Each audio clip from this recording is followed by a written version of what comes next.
Hey guys, welcome back to another Warmachine Battle Report. We're going to be playing a 30-point recon mission, and the scenario will pretty much just be assassination run. We're just going to try and kill each other's warcasters, as I feel 30 points isn't quite enough to do one of these scenarios. So I'm going to save that until I've reached the 50-point skirmish missions, in which I feel that will be a much bigger force to really give you a better feel of that game. So for now, I'm just going to go ahead and stick with assassination runs. So let's go ahead and show you the armies that we'll be using today so that we can get this game on the road.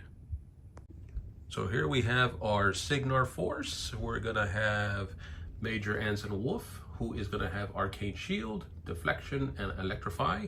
He will have his 2 Warjacks, which will be the Corsair or Courser for his light Warjack, and then for his heavy, he's going to have the Striker. The Striker is armed with his Power Fist and Voltic Hammer. You will have the Relentless Charge head, and then for the Courser, we have him armed with the Meg Bolter and the Voltiec Punching Spike. And then for his head, he has a Shield Guard. And then for his little troop units, we do have 5 Stormblade Legionnaires. Whoop, I think I'm missing one, so I'll make sure I grab him. And then for the solo, we have 1 Sharpshooter. That is going to be 30 points recon for the Cygnar. So, whoops, my bad. The Courser is actually armed with the Advanced Deployment head. And here we have the ShadowFlame Shard, coming back for some revenge after the last disappointing game with the Trollbloods. As for their Warcaster, or I should say Warlock, it's going to be Valix, who's going to have the Carnivore and Exertion of Blackest Night spells.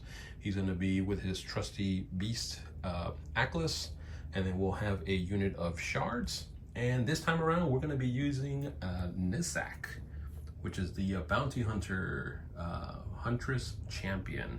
And that's going to be 30 points of ShadowFlame Shard. Whoops, my bad. I forgot Pythia is included in the ShadowFlame Shard unit or army, and that is 30 points of ShadowFlame. And also the command cards. This is for the ShadowFlame Shard. We have Old Faithful, Take Cover, Breakthrough, Put the Fires Out, and Power Swell, which is actually Lucky Penny. And then same thing for the Cygnar. We have Breakthrough, Careful Reconnaissance, Hit and Run, Lucky Penny, and then Old Faithful. Okay, let's roll off to see who's going to set up first. We'll say the blue die is going to be Cygnar, the black will be the ShadowFlame. And looks like it's going to be ShadowFlame that's going to be taking the initiative. All right, we are deployed. We have Major Anson Wolf with his Courser and Striker on one side. On the very bottom, we have the Sharpshooter kind of taking up the bottom here, and see if we can take some cheap shots at some of the incoming units. And then on the very top, we have the Stormblade Legionnaires. On the opposite side, we have Nissan, who's going to try and take out that Sharpshooter before he gets any lucky hits. Then we have Aklis and Valix hitting up the middle alongside Pythia, who is joining the crew there. And then on the very top, we have the Shades, which are hopefully won't get blown up this time around, but they see the Legionnaires as a tasty target. So let's start off with the Shades. They're going to go ahead and run. So they have a movement of 7, so it'd be 14. They're just going to be right behind this building.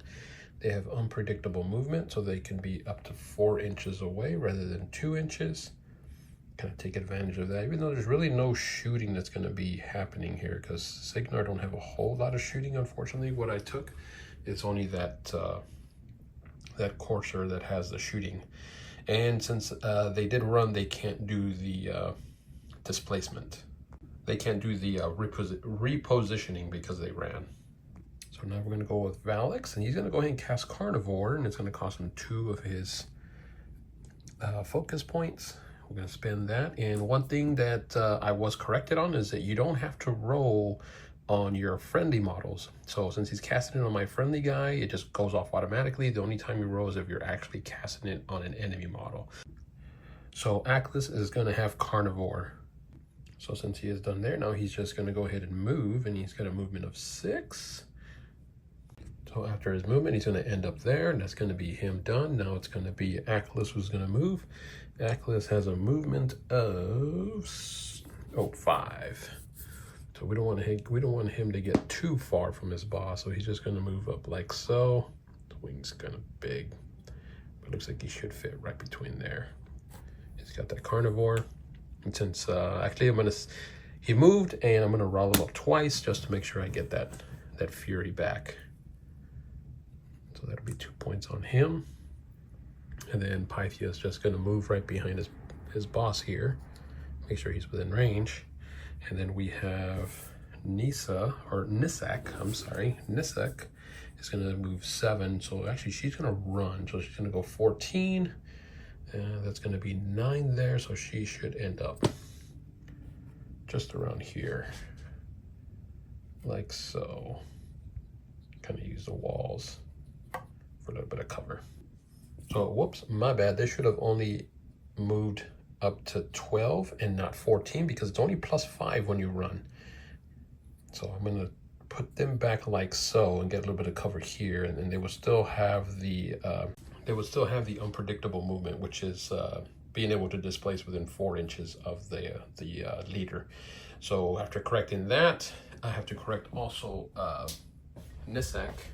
So that means that she would only advance 12 and not 14 either, but she does have jump, and jump allows her to move an additional 5. So I'm gonna change where she is right now and determine where she's gonna be at. All right, so after doing the 12 movement and then plus the 5 for jumping, she's gonna end up right there to try and take some cover from that firing.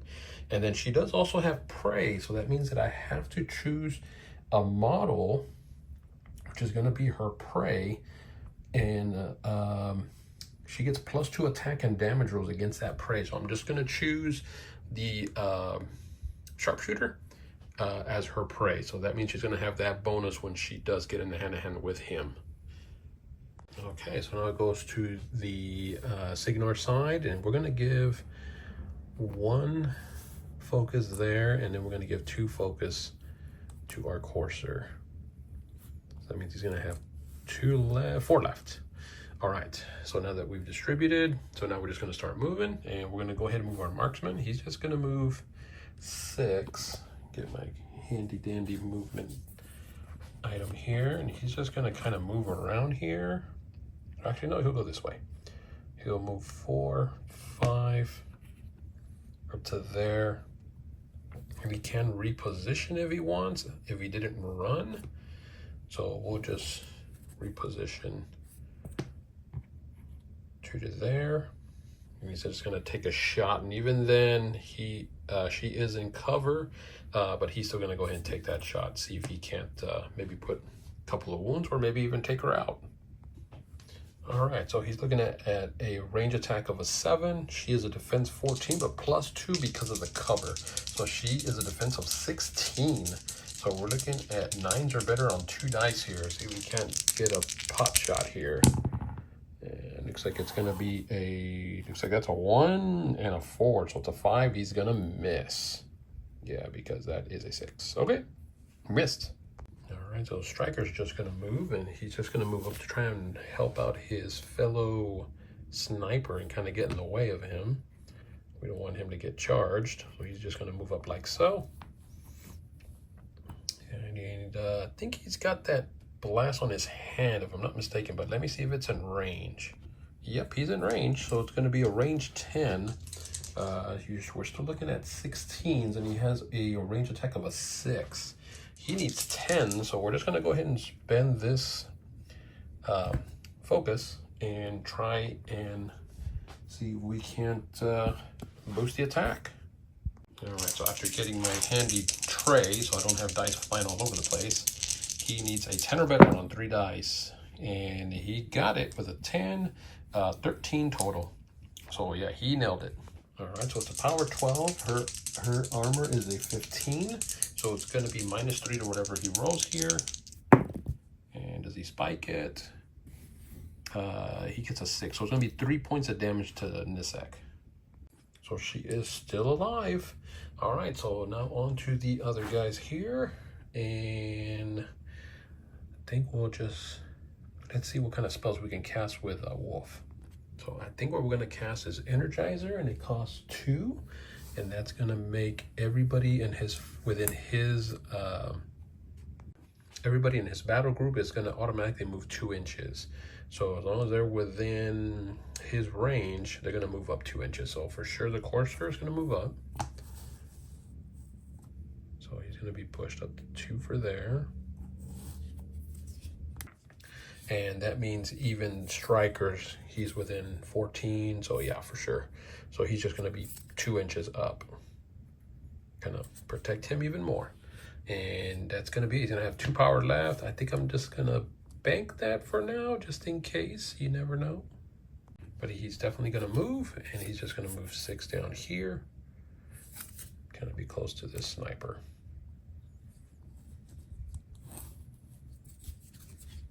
Courser's just going to go ahead and move, and he can't really get a beat on Nisak, so he's just going to move up.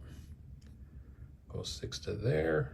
And I don't think he's going to have any range to anybody, but I'll double check.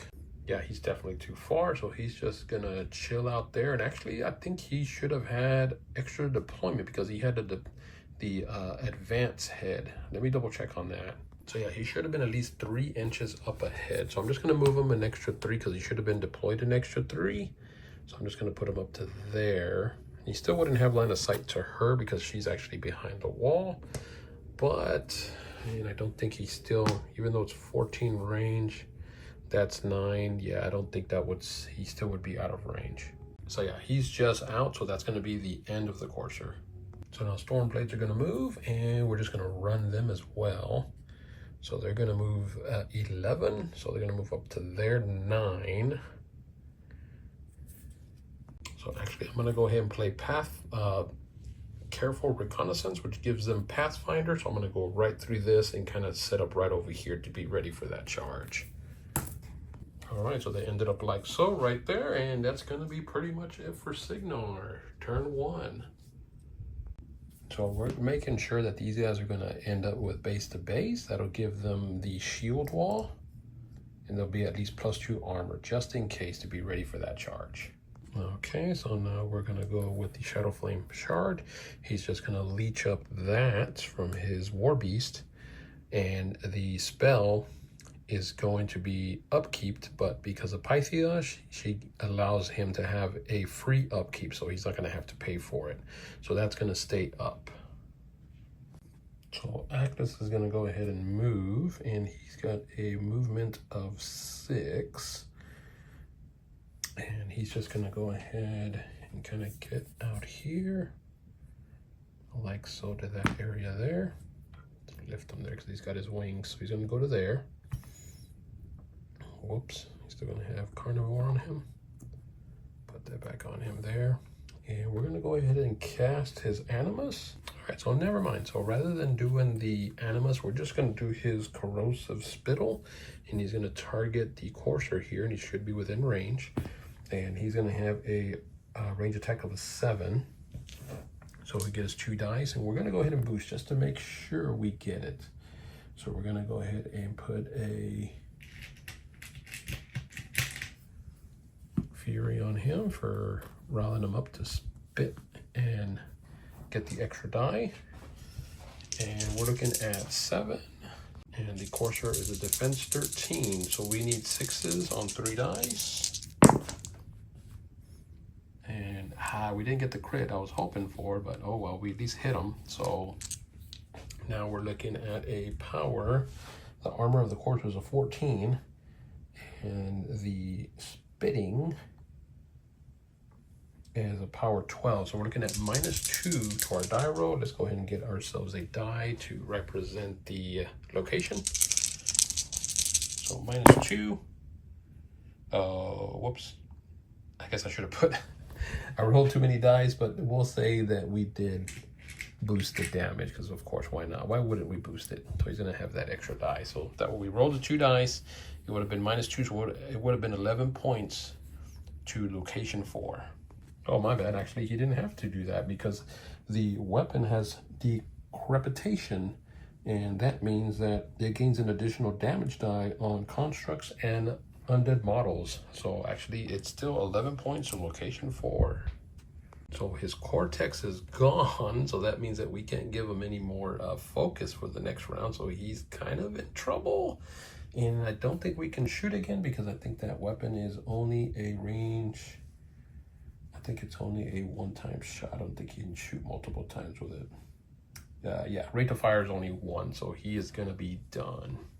All right, so Valix is gonna activate and he's gonna fly 6. He's gonna be right behind his buddy there. Go to there, and he's going to spend 3, and he's going to go ahead and do Execration of Blackest Night. While within 10 inches of the spellcaster, enemy models suffer -2 to the attack rolls, and the Blackest Night lasts for 1 round. So everybody within his, within 10 inches of him is going to suffer -2 to attacks. So that's going to be pretty nasty. Okay, so he's going to be done there. He's only going to have 3 focus. Pythia is just going to move right behind him.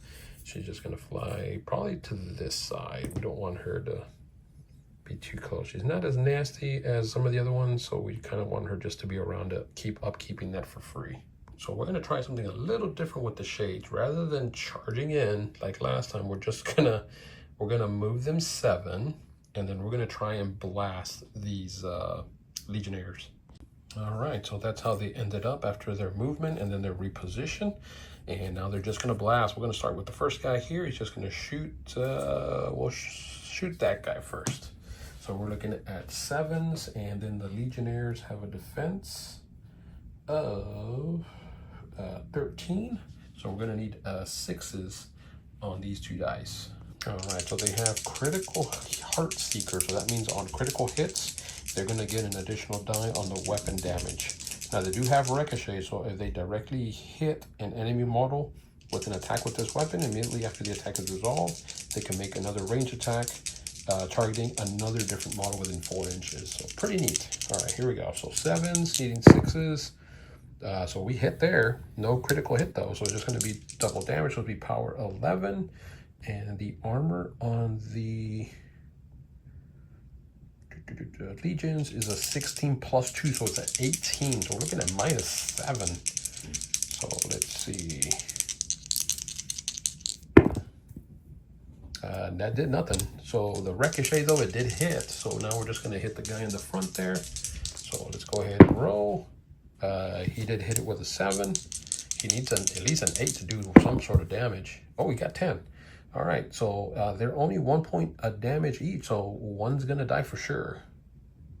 Okay, so now the second guy is gonna shoot this guy here, and hopefully he can ricochet into that other guy. He just needs to get a hit. And he got the double, so there is a double hit. He needed the 6s, and now it's gonna be 3 dice damage. And he's gonna kill that one guy there, and then it's gonna ricochet and hit the next guy. And that is also going to do damage, but it's not a critical. And he just got... Actually, no. That equals it. He needs 8s in order to kill him. So you only kill 1 guy. And now it's the last guy shooting this guy. And hopefully you just get a ricochet. And he got the hit. Sorry about that. Looks... wait, is a privateer a 6 or a 1? Nope, it's a 6. So he got him. It wasn't a crit. But he needs 8 at least to kill. And he got it. He got it with a 12. So now it's going to ricochet for the next guy. And he got the hit with a 10 again. He needs an 8 again to kill another one. And he does not. So only one more guy is going to go down. All right, so Nisak is not crazy enough to go against Striker. And she can't get a charge on the Courser. So she's just going to move down. Whoops. She's just going to move down and kind of raise that threat level. Actually, she's going to go ahead and run because she only moves to there, and if she runs, she'll at least be right back here. So she's going to give the Storm Legion something else to think about. So she's going to hide right back here. All right, so that's going to be the end of the ShadowFlame Shard. So let's remove focus from everybody here. We're going to regenerate up to 7. And he should Just get everything back. Oh, my bad. You know what I forgot? These guys power up automatically. That's what I forgot from the first round. So let me go ahead and power them up, and then we'll distribute where we're going to put where. All right, so we're going to get one there. Actually, no, he can't power up. His cortex is destroyed. So he's going to power up. Actually, he's the only one that can power up. So powering up, and we're going to go ahead and distribute 2 more to the striker. So he's going to be at full 3. And there's nothing I can do about the Courser. I don't have anybody to try and fix him up. Oh, sweet. I'll go ahead and play Old Faithful. Play this card during your control phase. Before allocating focus, remove D6 damage from a friendly Warjack. That's what we're going to do to help him out. So he won't be able to power up, but I'll be able to at least give him some focus in my control phase. So we're going to go ahead and heal him up D6. Rolling that right now. So he's going to heal 6 wounds. So always check your card, guys, because you never know when you might have something that comes in handy. All right, so we're going to go ahead and distribute. We'll go ahead and put 2. We'll put 2 on him, and that's going to leave Wolf with 3. All right, so let's see what the plan is. All right, so let's go ahead and do something a little sneaky. Well, not really sneaky, but a little strategic. Let's go ahead and do Energizer, which is gonna cost me all 3, so I'm not gonna have any power on Wolf, so he's not gonna have any protection. But it's gonna energize everybody within his battle group. They're gonna move 2 inches up. And we're gonna try and at least get into closer range so we can try and take down this big beast that's coming right our way. So he's moving up 2, and actually he's gonna move this way because he doesn't want anything to do with that big boy. He's gonna move 2 to there. And I have his power. All right, so now Wolf is just gonna move because he doesn't have any more energy and he wants to stay away from Nisak. So we're gonna move 6 to there and just kind of be protected by these guys here. That's gonna be his turn there. So of course, we're gonna go ahead and activate, and he's just gonna go ahead and move 6. Kind of stay out of the range here. And he's gonna take a pot shot right at this guy here. He's gonna spend a focus to go ahead and boost the attack. So he's gonna have 3 to shoot and try and do some damage on Aklis. So because of the cadre that we're running on this guy, that means that all weapons are at -3 for range, but it's okay because he's at range 14. So he definitely has the range, but he does have that spell up, which is the Blackest Night, which is -2 to his attacks. So that means, let's see, the defense of Aklis is 14. And then the attack, I believe it was a 7 for the Courser. So I'm just gonna say that's gonna make it a 5. So we're gonna need 9s. We're gonna need 9s or better on 3 dice. And we just got it. We got 4, 5, 6. I don't think there's a critical on it, but I'll double check. Actually, no, it's just armor piercing though. So that means when calculating the damage, we're gonna half the base armor stats of the model hit. All right, so the power is a 6 of the weapon. The armor for the Aklis is 17, so I'm just gonna round up. So it's gonna be an armor 9, so it's gonna be -3 to whatever I roll. So I'm gonna go ahead and spend to boost. So it's gonna be 3 die damage, and we're gonna say that that is the location. And let me roll an additional die here, so it won't be confusing. So it's gonna be -3 to whatever I roll. So that's the location. So subtract that. So it's going to be 6 points of damage to location 4.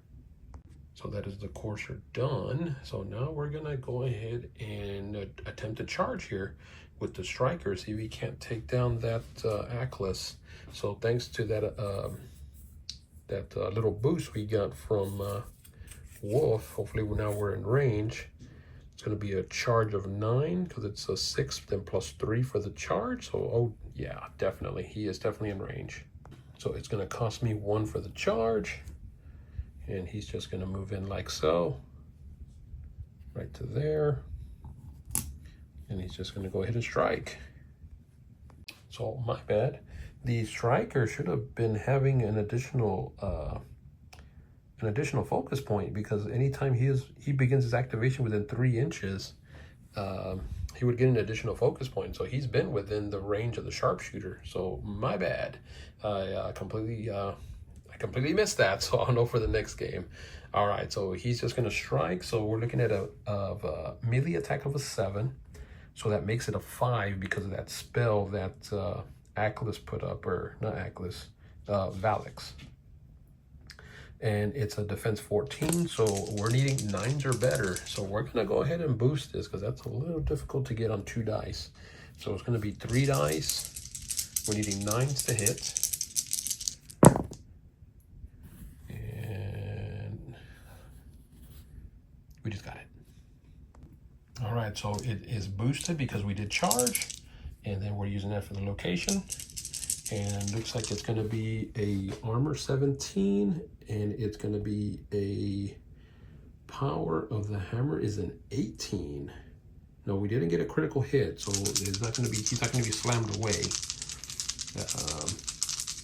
And tremor is a special attack, so I'm not doing that. So it's just going to be a straight up. So 18 on 17, we're looking at +1 to whatever I roll here.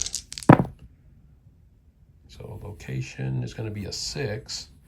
So an kind of a junky roll there. So 3, 4, 5, 6. So 7 total damage is going to location 6. So now he has his fist, and this is a power 16.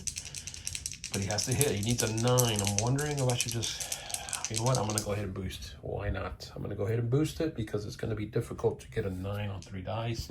At least this way I have a chance to at least do a little bit more damage to him. So let's see, it did hit. We got 3 6s, holy cow. Okay, so we completely hit, and this doesn't have a critical effect. It just has the beat back, which I can push him away 1 inch, which doesn't really make a difference. I don't want to push him, so I'm just gonna leave him alone. So now I'm looking at 2 die damage, and it's a -1 to whatever I roll. And I did hit, even though with the -2, because I had 3 6s in there, so yeah, I definitely hit. And it looks like it's going to be a -1, so 5 points to location 5. All right, so we did knock out his spirit, so that's pretty much all we can do. He's going to be done, and then the only ones we got left is we have the Legionnaires and then the Sharpshooter. Sharpshooter's just going to go ahead and move down. I wish I could stay up there so I can take another shot, but he's not going to be able to, so he's just going to move down to 6 here, and he's going to take a shot here. She'll still have cover, so she's going to be a +2 to her defense, but we're going to roll the shot. So actually, I'm going to play hit and run. Battle gains reposition 3, this activation. So at the end of his movement, he's going to move 3 since he didn't run. So he'll go to there, and that'll be a clear line of sight right there, taking the shot. All right, my bad. So I did that wrong. Reposition is at the end of his activation. So no, he's still going to be in his 3 inch range. So she's still going to have that cover. My bad. All right. Rat 7, defense 16. I'm needing 9s on 2 dice, and I'm definitely out of his range for that -2. I need 9s, and heck no, I got a 6, but then that 1 didn't help me. Missed. So actually he has repositioned himself on his own. He didn't even need that card. So he's just going to reposition 3 back this way and kind of get out of her sight there. Make the charge a little bit more difficult. All right, Legionnaires, let's do some charging here. So we're going to charge here for sure. They have movement 7, so they have plenty of range. He's going to charge there, and then the other guy's just going to reposition himself to here. And then we're going to start with him. He's just going to smack there. So we're looking at a melee attack of a 6. And the shades are defense 15. Ouch. It's going to be pretty rough, but let's see if we can't get it. So we need 9s. So first guy. Nailed it. All right. So that means lightning is going to arc from that guy there to 3 inches from that character. So we're going to resolve that, and then we'll do the power 10 on him. So here we go. So the power of the actual blade itself is a 12, and the shades have an armor 13. So it's going to be -1 to whatever I roll. We need at least 5 points to kill them. I think they have Yeah, they're 5 each. So 6, 7, so it was -1, so we did 6 points of damage. I think that's gonna take him out. So yeah, it was a power 12, armor 13, so it was -1, so 5 points. He is dead. We took him out. They don't have tough, so we don't get that. And then that power 10 from the Electro Leap is gonna hit that guy. And he was a 13. So we need to show at least an 8 here to at least take him out. Oh wait, power 10, armor 13. Yeah. And no, we got a 7, so it's 17 to 13, so it's 4 points of damage. He's still gonna live. And now this guy here, he's gonna strike this guy, and hopefully he'll hit him so that we can do that Electro Leap on him. All right, so smacking, we need 9s. It's pretty difficult to hit. And we got him again. It's 12. Nice. All right. So now it's a power 10. So it's -1 to whatever we roll because they're power 12s. And that definitely is going to kill that guy off. And then that power 10, we're going to try and take out that last guy. And we definitely did it with a 9. All right, man. So that's going to be the end of Cygnar turn. They've done some pretty good damage on one side. And now the big boys are all on that side. We'll see what the outcome is for the third turn. All right, so ShadowFlame Shard is going to go next here. Going to leech up that, and actually that's pretty much all he's going to have. He's only going to have that 3 Fury. And that upkeep is going to stay up because of Pythia. So I think we're going to go ahead and start off with Atlas, and he's just going to smack the heck out of the striker. All right, so the first thing we're going to go ahead and play is Old Faithful. And actually, there's been an update to this card. It's not D6 damage. It's actually D3 plus 1. So I went ahead and added 2 points of damage back to the Courser, since technically it should have only, I believe I rolled a 6 for health. So it should have just been D3 plus 1. So it would have just been 4 health he would have gained back. So I went ahead and put 2 back on him. So now we're going to go ahead and do the same thing for Atlas. And it's going to be the same thing. He's going to heal 4 points. And that's good because his spirit is gone. So we need to heal that back up. All right, so let's go ahead and go with Atlas. He's going to go ahead and use his Toxic Stinger, which is a melee attack of a 7.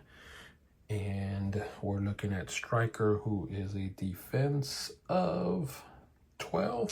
So he's going to need 5 or better. I'm not going to boost. I'm just going to go ahead and try and strike. I'm hoping for that critical.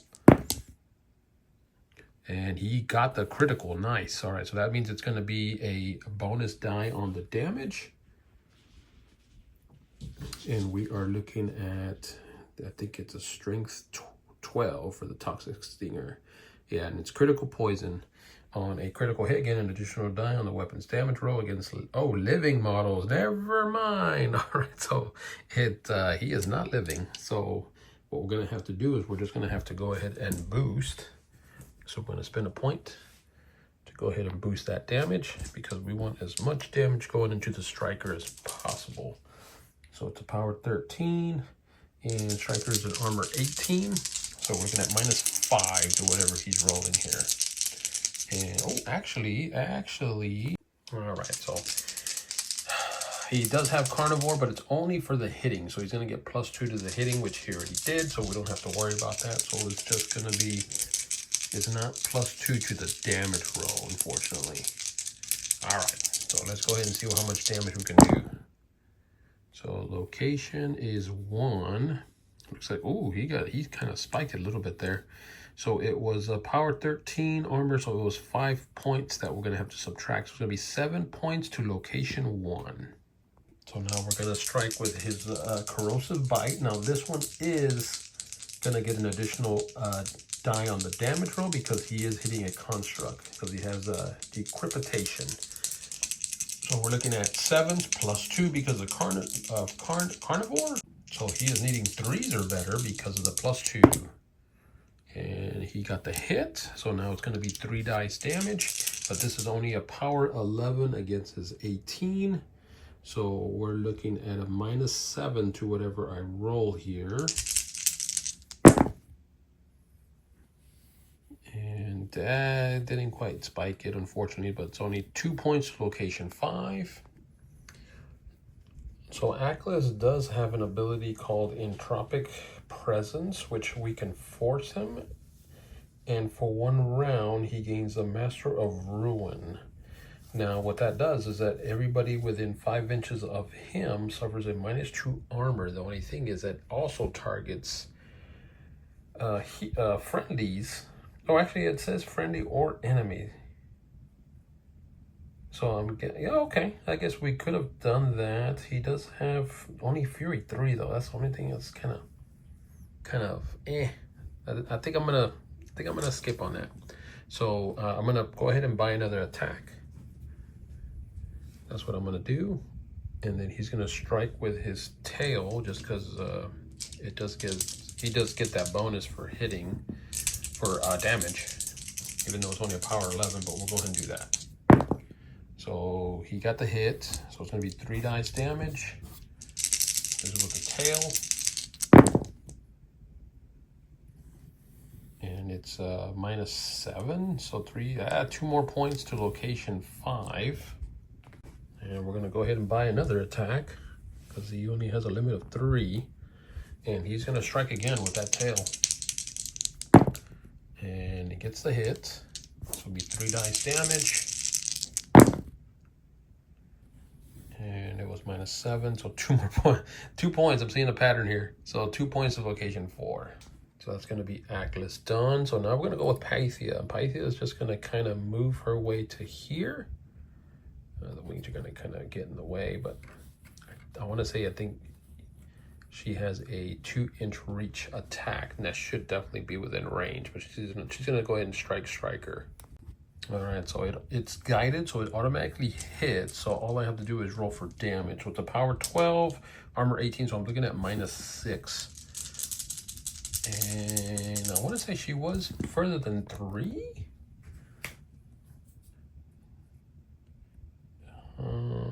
Probably not. It looks like she was close because that means that she doesn't get that bonus die for charging in. So I want to say that she would have. She was a little bit closer than 3, so we'll leave it at that. She whiffs it. She only got 2 points of damage, which is soaked up.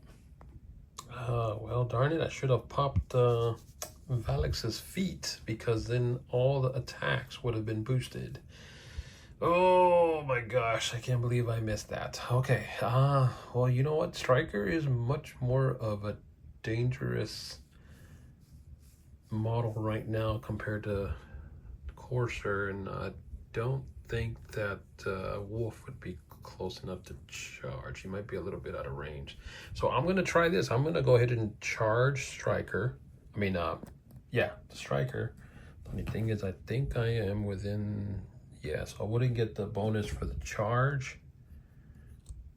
I'm just gonna put myself like so here. At least within the inch. Just kind of staying away from Wolf himself there. All right, so we're gonna strike there. We're gonna have 3 Fury, so we're not gonna cast any spells. We're just gonna make sure we wail on him. Oh, actually we have 4 Fury, my bad. And we're gonna try and take him down. So I was debating on the combo strike, but I think I'm just gonna do the 2 attacks and hopefully I get lucky. Or no, you know what? We're gonna do the combo. Why not? Let's do it. All right, so it's gonna be 5s or better that I'm gonna need. And we got it. And we didn't get the crit that I was hoping for, but oh well. We'll go ahead and boost. So we're gonna spend a point here because we want 3 dice damage. And it's a +4 for the damage, so it's a power 12 +4, so 16. So we're looking at -2 to whatever I roll here. Need to spike this, and we did not. So it looks like it's 5 points to location 4. All right, so not too bad. We took out the Cortex, which is good. So we're gonna strike again with one of the blades. And we're just gonna need 5s, hoping to get that crit. No, we did not, but we did hit. And now it's going to be 12 minus the 18, so minus 6 to whatever I wrote here, which we did spike it a little bit, which is not too bad. 4 points to location 5. All right, not too bad. We took out the right arm, so we're going to smite again. Come on, we need that crit. Need that crit. No, but we did get the hit with the 6. And now it's minus 5 again. And that time we just whiffed it. Yep. All right, so no damage there. So I think I'm just gonna bank that 1 Fury on him so that we can transfer damage in case we do get hit. So yeah, I'm just gonna save that. Actually, you know what? We're gonna go ahead and spend it. I'm gonna go ahead and attack because I forgot we have the lucky penny, which will give me another Fury. So we'll use that. That's what we're gonna do. All right, so here we go. Smack it again. No crit, but oh well, at least we got the hit. And another 4 points to location 6. So Striker's in bad shape. He lost his left arm, his right arm, and he's also lost his cortex. So yeah, he's pretty beat up. But now we're just gonna go ahead and spend Lucky Penny, which that's what this is, and we're gonna gain a Fury, and just to kind of keep him safe. Oh God, you know what? Screw it. I'm gonna spend it, and I'm gonna attack again. I'm gonna try and take him down. Why not? Why not? At this point, I might as well just do it. Might as well. And we got the hit, not the crit. So now we just gotta spike this. We just need 4 points. That's all we need. We need at least a 4 or better on one of these die. Well, actually, we need at least a 9. Come on, give me something. Give me something good here. And yeah, we failed. Oh well, it was worth a shot. So only Nisik is left, so she's just gonna go ahead and move out here. Why not? And she's gonna throw her glaive. She's gonna move 7 to there. Well, actually, she would have had line of sight there. So yeah, you know what? She's gonna charge because she would have had line of sight. Yeah, because she was right here. She could see him right there. She's fine. All right, so she's gonna charge there, and let's see if she can just whip up on this guy. All right, so the range of the melee attack is a 7.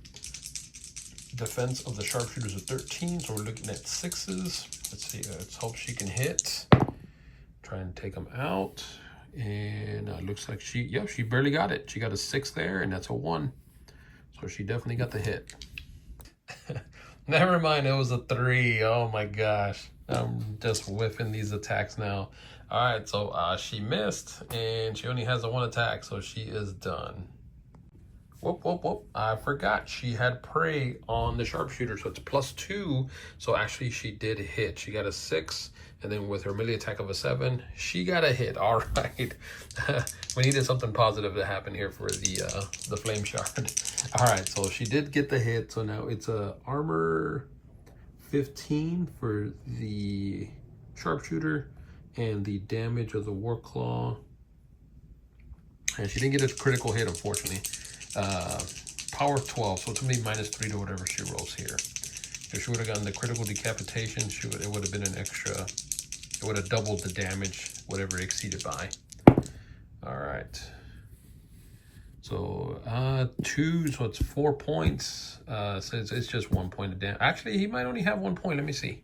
Nope. Sharpshooter actually has 5 points of damage. He's gonna take 1 point, and that's pretty much it. He survives. All right, so the ShadowFlame are done. So on to the Storm Legion, and let's see if they can wrap this up. See if they can't take down the Warcaster. All right, so we're gonna go with the Legionnaires first. So we're gonna play Hit and Run to go ahead and give them the reposition 3. At the end of the round, they're just gonna run. So they're gonna move 11. So 9's gonna be right behind him. So I'm just gonna put him a little bit further. And then reposition 3. I can't get into hand-to-hand, but they can get a little closer. It'll be ready for next turn. Whoops, facing the wrong way. Whoops, my bad. I completely forgot that we need to power up. So he would have gotten his cortex is out, so he wouldn't power up.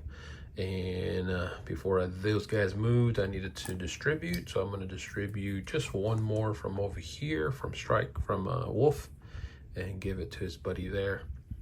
And we can't do anything with Striker. He's kind of screwed. All right, so we're going to move Courser. And he is not the greatest when it comes to melee. So I think we're just going to move. He's going to move 3 to there, and then he's going to move another 3 over here to this side. So he's just going to come around to this area here, and he's going to take a shot at Valak. All right, so Valak will be at +4 for his defense because he is in hand-to-hand. So we're going to be looking at his defense is going to be a 19.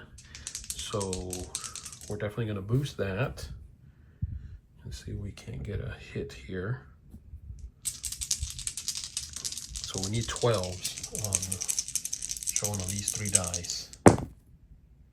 So 6, look, that's a 5. Yeah, we got him. So we got him for sure. So now we're just going to go ahead and boost the damage. And now we're looking at the armor is half because the weapon's power is a 6. So armor 17, we're looking at 9. So it's going to be at -3 to whatever we roll here. And we did boost it, but we don't need a location die. We did boost it, so it's -3. So -3, so it's going to be 5 points going into Valak's. So that is the Courser done. So now we're just gonna, I think what we're going to do is, I don't know if I really want to deal with her or just leave her alone. Yeah, you know what, I'm just gonna leave her alone. I'm just gonna move up. And if I could find my trusty measuring stick here, there we go. And we're just gonna move right behind our little crew here. He'll be going to there. And we're just going to go ahead and pop his feet. So anytime one of a Legionnaire dies, or anybody from his group dies, or his army dies, one of his Warjacks in his battle group will get to activate and get a free whack, basically. Either they get a free attack. So that'll come in handy in case they do take down the Striker or they take out any of these guys. Hopefully, maybe Courser can get a free attack on somebody, but it's only within his control range, and it's a 17. I don't think. Well, maybe 9 is going to be about right there. Yeah, looks like he might be a range, but I'll double check it just to make sure. So yeah, he is just within range of that. So we'll see what happens there. So the only thing really left. He really can't do anything because the defenses are so high here. He's only a defense 7. He's only rolling 1 die for his attacks. He can't spend any focus in order to do any power attacks, and he's only a melee attack of a 7, while these guys are 15s and I think I don't know what his defense. Let me see. I know for sure we can't hit Valak's. Aklis is actually a defense 14. So yeah, he wouldn't even be able to hit him. And Pythia is too far. She has a 2-inch reach. So she's a little too far for him to even hit her. So that's going to be probably it for him. The only thing I'm going to have is just a sharpshooter, and he's going to take a whack. All right, so he's got his trusty little combat knife. So he needs 8 or better to hit Nisak. 8 or better, and he whiffs it. Gets a double 1, and he's done. All right, so here we go. So the free upkeep from her, and then these 3 are going to go to Valak's. I should have one more in here if I can get to it. Oh, get away. There we go. All right, so he's going to have at least 3, and hopefully we can finish off this guy here. So now I think what I'm going to do is I'm going to go ahead and go with him. He's going to go ahead and pop his feet. So that means everybody within his control range is going to get a bonus damage die as if they had charged. All right. So he's going to go ahead and strike. He's going to try and take down the Striker. And we're going to go ahead and do the combo strike here. And actually, actually, you know what? I'm wondering if maybe we should just move out of there instead and leave it to these guys. Let me see. Oh, my bad. So what he does is once he pops his feet, anybody within his control range, anytime they hit, they it's as if they hit with a critical hit. So these guys would have their critical effects go off because of that. So actually what I'm going to do for Valix is I'm going to go ahead and play Breakthrough, which is going to give him the Unstoppable for this activation. So, and he's going to go ahead and move out of there.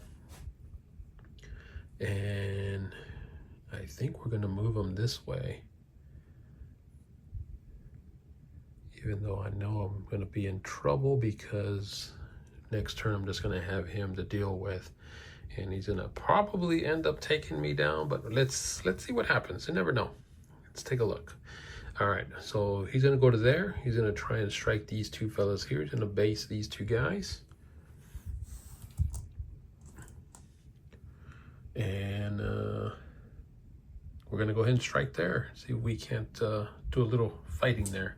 So for his first attack, he's going to strike that Legionnaire. So he's going to hit a hit. That's a 9 plus 7. That's going to be 16. So I definitely hit the Legionnaire. It's a power 12. And the Legionnaire is an armor. I think it's a 15 for the Legionnaires. 16. So it'll be -1 to whatever I roll. So it's going to be 3 points of damage. So that's going to definitely kill him. And then with his other sword, he's going to strike the other Legionnaire. And he definitely got it with a 6. If I'm mistaken, I believe he's got that critical damage, which gives him a bonus die. So yeah, he's definitely gonna rape that last guy. So actually, one thing I did miss on Valix is he does have the dual attack ability. So he's actually gonna be able to shoot since he didn't do a combo strike. So he's gonna shoot him actually, and he's within range 6. So he is definitely within 6. So we're gonna try and shoot him. And what we're going to do is we're going to go ahead and boost. Actually, you know what? He's got a lot of... he's got a lot of focus, so I think he's just going to end up soaking it all up. So you know what? And rather than doing that, we're going to go ahead and shoot the Courser and see if maybe we can do a lot more damage to him. Actually, we're going to go ahead and take the shot because he can only spend one focus to reduce...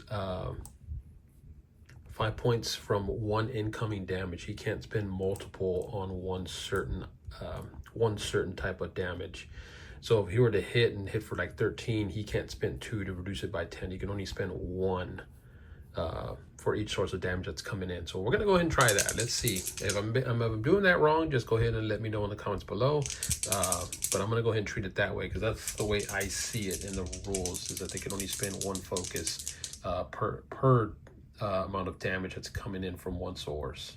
All right, so I'm going to spend 1 point to go ahead and boost it because I do need a 9 or better to hit. So let's go ahead and see if we can't bring Wolf into this. Here we go. So we definitely got the hit. So that means we're going to be able to drag him in. So Wolf will be coming into his hand-to-hand there. And then we're going to do the damage for his gun. So Valix is Throne, Demos, and Phobos times 2. Oh, I guess he has 2 of them. So well, we only did 1. So here we go. So it's a power 12. Oh, whoops, wrong one. It's it's a power 12. Model hits the enemy with an equal or smaller base. After the hit is resolved, the model is immediately dragged towards this model until it contacts a model or an obstacle or an obstruction. So he's contacting him. So power 12, and then we're looking at Wolf being a armor 16. So it's going to be a -4. So we're not going to boost. We're just going to go ahead and just roll and see if we can do some damage. -4. And it's going to be one point. All right, so spending the point to attack. So we're looking at 7s. So we're needing, once again, 9s because he's a 16. Ugh. It's like I want to spend it, but all right, we're gonna go ahead and spend it. Maybe we'll be able to spike the roll and get a good roll, but let's see. All right, here we go. So we need 9 showing on these 3 dice. We definitely got it there with the 10. Even rolling that, that's going to get the hit. Now, because he did pop his feet, his critical hit does go off, so it's going to be 3 dice damage. So it's going to be -4 to the damage roll. So we really got to spike this roll. Here we go. Give me 3 6s. 3 6s. No, unfortunately not. So it's going to be 6 points of damage going into him. And actually, he's just going to pop one of these to reduce it to just 1 point of damage because of the power field. All right, and that's it. Valix did the best he could. And now it's just going to go on to his main war beast here. So he's just going to go ahead and strike. All right, so he needs 5s or better, but +2 because of the carnivore he has on him. So he just needs 3s. This is his tail, so he definitely got the hit. He got a 6 and a 1. And now it's a power 13, I believe, for his tail. The stinger, yeah, it's power 13. So -5 to whatever we roll here. He's gonna go ahead and boost. So spend the point, go ahead and boost that. So location 4. Oh, he spiked it, I think he's gone. And it was a 13, so it was -5. So 9 points of damage to location 4. So yeah, Striker only had 4 points of damage left. He is down for the count. So now we got Pythia. Pythia is just going to charge. She's going to charge right straight through here.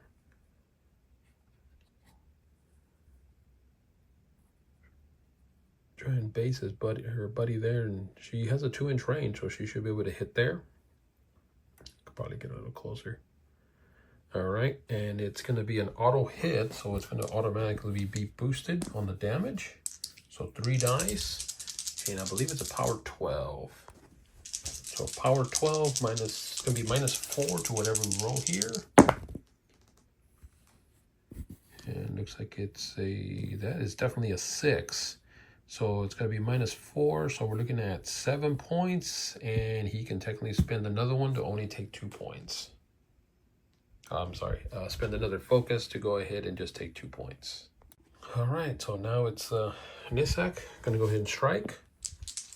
So she needs 6, I believe. She was a 7 to his, I think he's a 13. So yeah, 6s, but then +2, so she needs 4s. And she got him this time. She got a 6, actually it's doubles. So -3 to whatever we roll, power 12 against his 15, but it's going to be double damage because she did roll the crit. 12, so it's going to be -3, so take that away. He's going to take 5 points, so 10 points of damage. He is done. All right, that's going to be pretty much it. Let's see if Wolf can finish off Valix in this next round. So we're just gonna go ahead and power up our Courser, and he's just gonna keep it all. He's gonna strike out at Valix and try and take him down right now. All right, so we're gonna start off with the sword. So we're looking at, I think Valix is a defense of 15, and Anson Wolf is a melee attack of an 8. Holy cow, man, he's a beast. Okay. So he needs 8s. We're just going to go ahead and boost that. So we're going to make sure we hit. So we need 8s showing on these 3 dice. And whoo, it's a good thing he did roll it because he barely got it. All right, so we're definitely going to have the Electro Leap as well. So that's going to go and hit Pythia. So we're going to go ahead and boost this. So it's a power 15, and I want to say, I think he is also a defense, no, armor 17. So it's gonna be +2 or -2, -2 to wherever we roll here. So it looks like it's gonna be 10 points of damage. All right, so it is 10 points of damage. So that means that Valix is gonna take 10. And is he still on his feet? We'll take a look here. Yes, he is. He's got 3 left. Go ahead and mark that. And then the arc, actually, I think it's from the same row. I think I did that wrong up here. I think it's only 1 die roll that you roll, and it counts for the electro leap also. So it would have been the 12th plus the 10, so it would have been 22, but then minus whatever the armor of Pythia is. She would have taken 8 points of damage. That would have freaking just exploded her. But just let me know in the comments below if I'm doing that right, because I think that's what it is. It's the damage from the initial roll. You're just adding that to the electro leap, which is a power 10. So he rolled a 12, so it would have been 22 points of damage minus whatever their armor is. All right, so she exploded. And now all we're going to do is just go ahead and roll for his other attack, which we're just going to go ahead and boost. And this is going to be the hammer. And it's pretty much the same thing. I need 8s shown on 3 dice. And we definitely got it. In fact, we got a critical, which I don't think it does have one, but we're going to boost again for the damage. Same thing, power 15, going up against 17, minus 2 to whatever we roll. And that's going to put Valix down for the count. 6, 7, plus another 2 more. Yeah, he's gone. So yeah, it did indeed have a critical hit, which is just a knockdown, but Valix is, he's immune to being knocked down. I think he's got steady, if I'm not mistaken. But I mean, at this point, it doesn't really matter because the game's pretty much over. Yeah, he has steady. But yeah, he's gone. All right, there we have it, guys. Storm Legion taking it home. The only one left on the ShadowFlame Shard would be Aklis, and he would have just flown off because his master is dead and there's nobody around to tell him what to do. Oh, and then Nisak would have just kind of disappeared into the shadows after she saw the guy that was paying her kind of get killed. So yeah, she would have just wandered off. So like, okay, I am done. I'm out of here. All right, guys, I do apologize for a lot of the mistakes I did make. That's what happens when you start playing so many games. You start kind of blending in different rules, and you're just like, oh, wait, I forgot about this. Oh, wait, I forgot about this. And I think one of the other things I did forget was I popped his feet, and he should have been doing some free attacks when Valix had killed those 2 Legionnaires. That was completely my bad. But yeah, he could have, I technically done a few shots. I just don't remember if Striker was still alive or not for him to do shots, but he probably could at least, I keep forgetting that you can shoot into hand-to-hand. You're just at a bigger penalty for trying to shoot. But just let me know in the comments below, guys, what else you might have seen that I did wrong, so that way I can try and correct those for future videos. I am trying my best to get everything corrected, and as well, just trying to remember a lot of the rule sets. Definitely a lot of fun playing Warmachine, and I'm hoping to add more units so that I can play those bigger games and we can start using, start doing some of those scenarios that are all free on the web, on their app. If you guys haven't downloaded the app, check it out, man. It's free to download. You can check out all the cards. You can check out a lot of the background, a lot of the backstory. Definitely the rule book is all there for free. And the app doesn't cost you a penny. It doesn't cost you anything at all. There is a subscription that you can do, and you do get like free, I think there's some for free models. I want to say you get a couple of free models from the Cricks, if I'm not mistaken. And those actually look really cool. I'm actually kind of eyeballing those myself. And guys, if you want to help support the channel, don't forget to click the like and subscribe button down below, so that kind of tells me if these videos are doing anything for you, if you're enjoying them, and I can continue to pump out more Warmachine videos. Once again, this isn't videos for tournament play. It's just all mostly just for entertainment, man. That's all it's for, and I'm having a blast using these armies and trying this game out. It's really a lot of fun. And other ways to help the channel out to grow, we do have our Patreon that's up. We'll have links in the description down below. We do have Buy Me a Coffee, which you can donate whatever you want. Everything that is donated is all going back into the channel. So just to give you guys a heads up in case you do want to support us even more. Thanks a lot, guys, for all the support that you are giving me already. Every like, every subscription, it's just helping out the channel big time. So I really do appreciate that. But other than that, that's going to be it for this one, guys. If you guys have any questions or comments, feel free to put them down below. Always keep rolling your favorite dice, and don't forget, always paint your walls crimson. Take it easy.